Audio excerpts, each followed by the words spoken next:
Bem-vindo a essa aula. Agora a gente vai compartilhar com vocês uma anatomia diferente.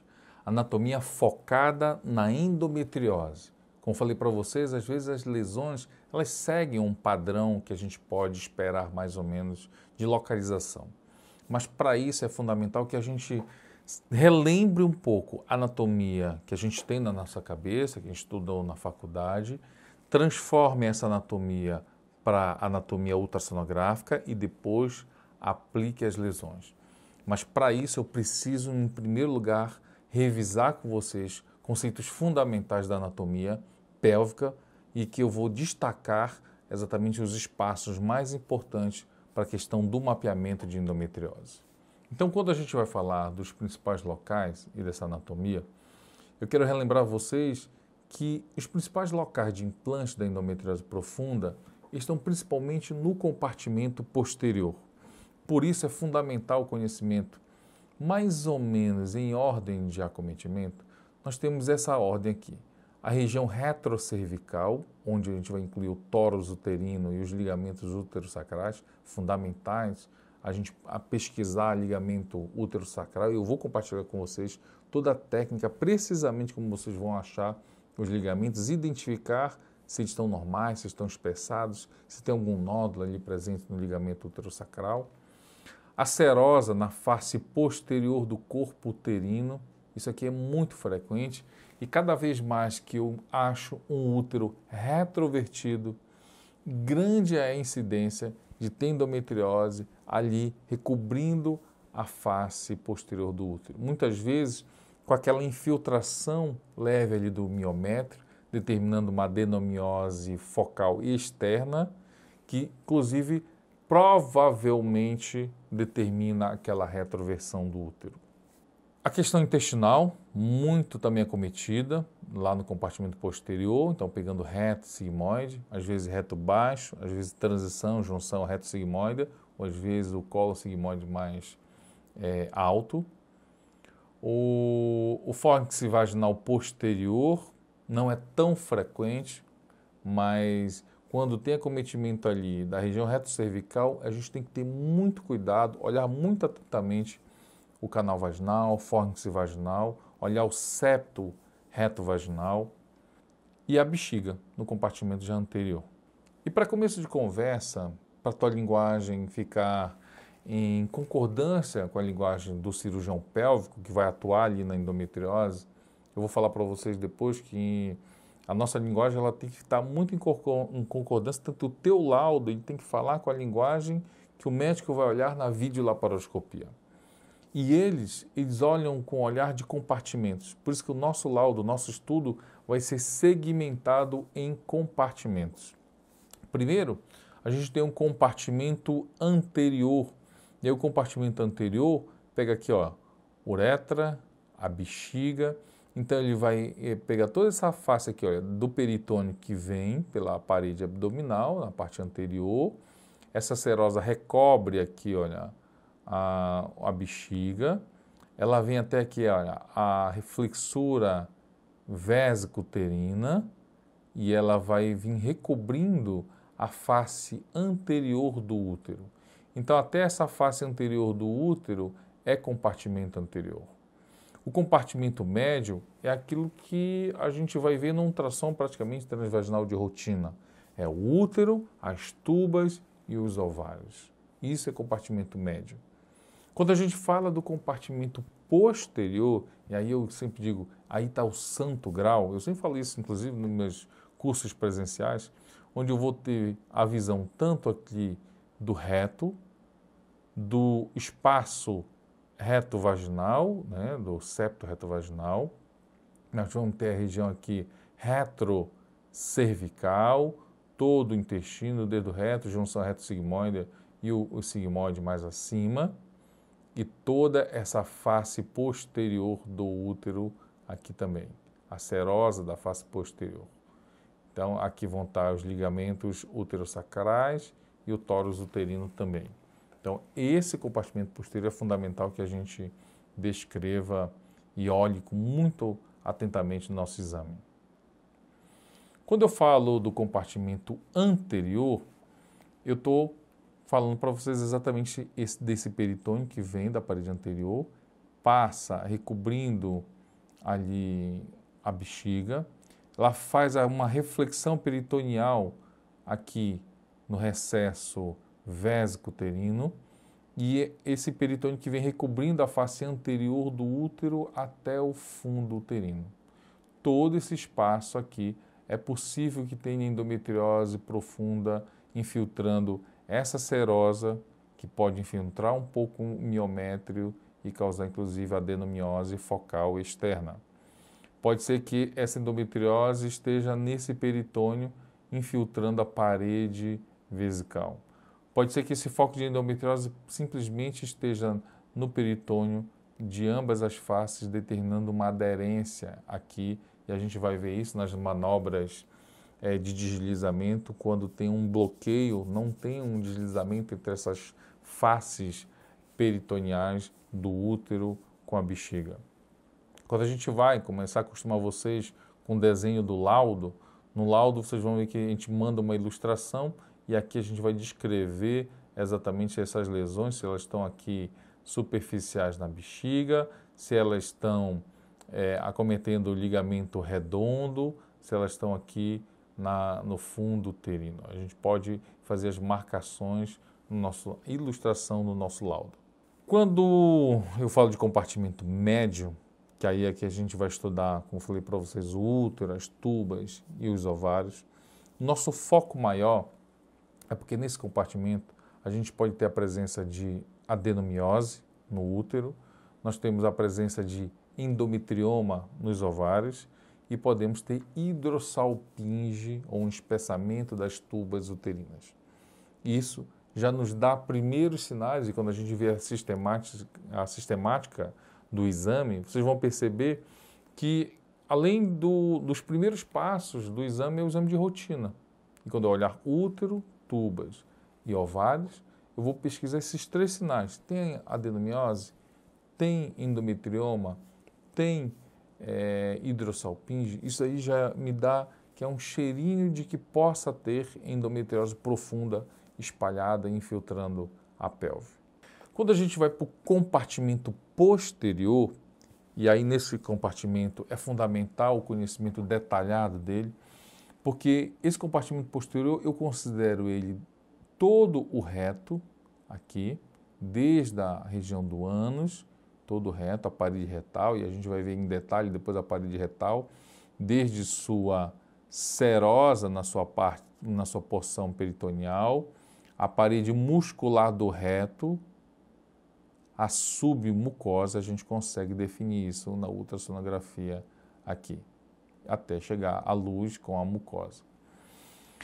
A região retovaginal, ou septo retovaginal, aqui, porque aqui nós temos a parede vaginal posterior e aqui nós vamos ter uma fina lâmina de gordura, muitas vezes preenchida por tecido gorduroso, ela vai ser ecogênica na ultrassonografia, que é o septo retovaginal. Aqui é uma região importante, porque a parede vaginal, ela vem se inserir aqui, olha, na região mais próxima do istmo, a mesma coisa a parede vaginal anterior, aqui, vem se inserir já mais próximo da região ístmica, fazendo com que essa anatomia a gente tenha o fórnix vaginal anterior, o fórnix vaginal posterior, esses espaços aqui. Isso aqui é local, muitas vezes, de acometimento da endometriose. Nós temos aqui a cúpula vaginal, daqui já do fórnix vaginal posterior, nós temos a cúpula vaginal. E o peritônio que recobre desde o fundo uterino, a face posterior do útero, ele vem aqui, olha, recobre a cúpula vaginal, faz uma reflexão peritoneal e volta recobrindo a parede anterior aqui do reto sigmoide. Esse aqui é o famoso espaço de Douglas, ou recesso reto uterino, também chamado de compartimento posterior, toda essa região aqui. Então, às vezes, a endometriose ela pode estar aqui no septo retovaginal, pode estar na parede vaginal, pode estar no fórnix vaginal posterior, pode estar na cúpula vaginal, pode estar na face peritoneal, na serosa da face posterior do útero, ela pode estar no tórax uterino, ela pode estar nos ligamentos úterosacrais, a gente já vai ver em outro plano, ela pode estar aqui bloqueando o fundo de saco de Douglas, ela pode estar também no peritônio da face anterior do reto sigmoide. De novo, falando para vocês sobre a fórmula que a gente vai usar para desenhar no laudo. Então eu tenho aqui exatamente um desenho que seria a visão videolaparoscópica, né, a face posterior do útero. Nós temos aqui, olha, as tubas uterinas, ligamento útero-ovárico, ovário aqui no caso esquerdo, ovário direito. Nós temos o ligamento úterosacral esquerdo e o ligamento úterosacral direito. Michel, por que é esquerdo e por que é direito?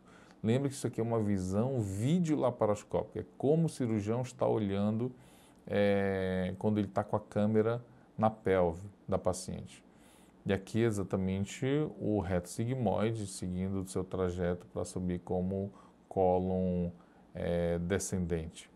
Então, se a lesão, por exemplo, estiver aqui, ela está no tórax uterino, ligamento úterosacral esquerdo, direito, ela pode vir para acometer também a parede anterior do reto sigmoide, ela pode estar na serosa da face posterior, ela pode estar em ligamento útero-ovárico, ela pode estar em mesovário aqui, ó, essa região aqui, que a gente chama também de paracervical, aqui, ó, tá pegando, às vezes determinando a aderência do ovário com o útero. Então, essa região é fundamental a gente conhecer. Focando muito na região retrocervical, porque essa é uma das regiões mais acometidas, quero relembrar com vocês. Então, eu tenho a parede vaginal posterior, tenho a parede retal, aqui o músculo, e entre elas o septo reto vaginal. A parede vaginal posterior, ela vem formar aqui a cúpula vaginal, até ela se inserir aqui no útero, mais próximo já do tórax. A reflexão peritoneal, desde a face posterior aqui, o peritônio, a serosa vem da face posterior do útero, passa em cima do tórax uterino, onde vai dar os ligamentos uterosacrais na lateral, vem recobrindo a cúpula vaginal, faz a reflexão peritoneal no fundo de saco de Douglas e vem recobrindo agora como serosa da parede anterior do reto sigmoide. A mesma coisa, a gente vai ter acesso a esse espaço aqui no nosso laudo. Quando eu falo de espaço paracervical medial e lateral, eu quero falar desses espaços que estão delimitados. Aqui a gente já viu essa ilustração lá no momento da ilustração do laudo, mas aqui está colorido e fica muito mais didático, né? Então, aqui estaria a serosa recobrindo a face posterior do útero, o tórax uterino, os ligamentos úterosacrais esquerdo e o direito, aqui a reflexão peritoneal, lá no fundo do saco de Douglas, e a serosa já vai começar a recobrir ali o sigmoide aqui, o reto sigmoide. O reto lá embaixo, o sigmoide já mais aqui em cima. Bom, essa aqui é a região retrocervical. A região paracervical está na lateral dos ligamentos úterosacrais. Então, quem determina o limite lateral do espaço retrocervical são os ligamentos úterosacrais. Lateralmente aos ligamentos úterosacrais, nós vamos ter o espaço paracervical, sendo que ele é subdividido em medial e lateral pelo ureter. O ureter vai estar passando mais ou menos aqui, ó, temos uma marcação anatômica dele, lembra que o ureter ele é retroperitoneal. Ele vem passando por baixo do peritônio para chegar até o acesso dele à bexiga de um lado e do outro. Então aqui que está no lado direito, que está melhor representado o ureter, dando essa impressão peritoneal aqui, a gente vai conseguir delimitar o espaço paracervical medial, que seria esse espaço que está lateral, né? Está aqui o limite dele medial, melhor dizendo, seria o ligamento útero-sacro direito. Então seria esse espaço peritoneal aqui, ó, entre O útero e o ovário e aqui também. Essa área pode estar cometida, inclusive, como falei para vocês, muito próxima, adjacente ao ovário, que a gente chama de meso-ovário também, determinando muitas vezes a aderência desse ovário no útero. Muito se fala, inclusive, na literatura, confesso a vocês, de kissing over, que são beijos dos ovários. A gente vai ver em detalhe, inclusive, a imagem sobre quando tem aderência entre os ovários. Isso é um indicativo forte de gravidade da doença, que existe um bloqueio, normalmente, do compartimento posterior. Eu confesso a vocês que já me deu muita vontade de escrever um artigo falando também do beijo do útero com o ovário, porque é muito comum ter endometriose profunda nessa região paracervical medial, determinando essa aderência aqui exatamente do útero com o ovário e puxando o ovário inclusive para a região retrouterina. E o espaço paracervical lateral é o espaço lateral ao limite aqui exatamente do ureter para fora. Então, durante o exame, a gente vai ter o estudo do ureter, a gente pode, quando a gente estiver medializando o nosso transdutor, a gente sabe que está no espaço paracervical medial no momento do exame. Se eu estiver lateralizando em relação ao ureter o meu transdutor, eu vou estar no espaço paracervical lateral. Uma outra coisa fundamental que as pacientes vão estar com preparo intestinal. Eu vou detalhar para vocês bem direitinho o preparo intestinal e a gente vai conseguir identificar camadas do intestino da paciente para poder a gente descrever se aquela endometriose profunda está cometendo só a serosa, camada muscular, a subserosa, está tendo já invasão da luz intestinal. Essas camadas a gente consegue descrever e essa foto não é desse artigo da Radiographic de 2010 e ela descreve exatamente as camadas. Olha, a camada mais externa, hiperecogênica, essa linha branquinha muito tênue aqui, é exatamente a serosa.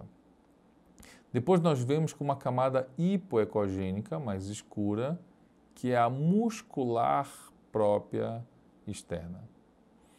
Depois você vai perceber que a gente tem uma camada também muito tênue, ecogênica, aqui, separando exatamente a outra camada aqui, que seria a camada muscular própria interna. Nós temos depois a submucosa, e aí essa é uma camada mais espessa, ecogênica aqui, a submucosa.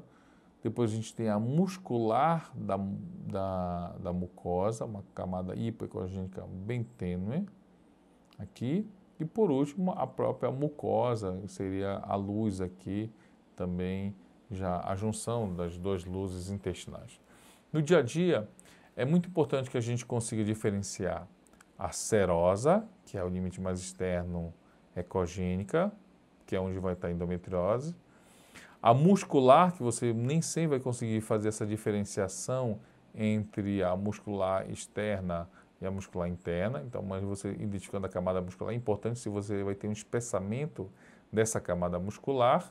A submucosa é fundamental, porque às vezes essa lesão pode infiltrar da muscular para a submucosa e saber se ela está chegando até a luz intestinal.